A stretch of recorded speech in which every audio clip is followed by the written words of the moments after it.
Jakarta, Kompas, awal pekan ini, kasus dapat transferan dana tiba-tiba dari pinjaman online ilegal menjadi perbincangan warganet. Hal itu bermula dari unggahan akun Twitter Bunda Hyunjin pada Senin. Pengunggah mengaku tiba-tiba ditransfer dana sebesar 1,04 juta rupiah dari PT ODO Teknologi Indonesia yang diduga perusahaan pinjol.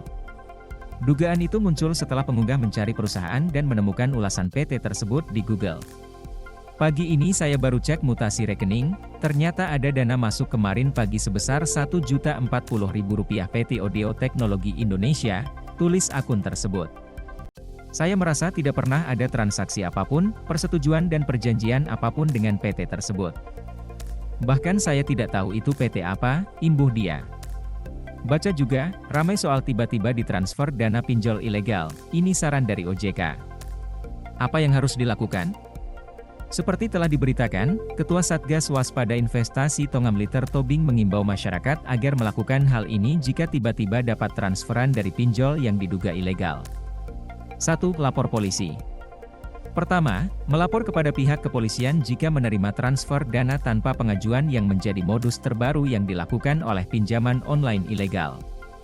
Apabila masyarakat menerima transfer dana tanpa pengajuan dari pinjaman online ilegal atau mengalami kerugian akibat hal tersebut, masyarakat diimbau untuk segera melapor kepada pihak kepolisian RI, terang Tongam. 2. Kembalikan dana. Namun demikian, apabila diperoleh informasi nomor rekening dan bank pengirim, maka masyarakat disarankan agar dana dikirimkan kembali kepada pengirim, timpal Tongam.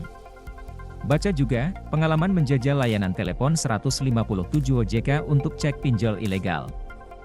Apa penyebab bisa ditransfer pinjol ilegal?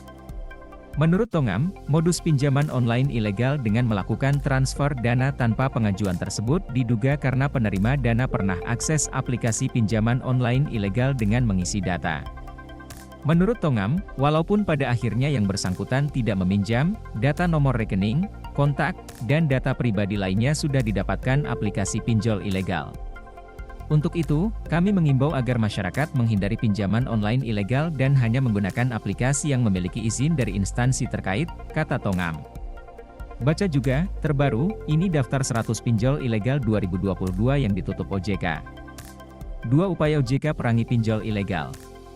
Tongam mengungkapkan, dalam rangka menangani pinjaman online ilegal, termasuk yang menggunakan modus transfer dana tanpa P.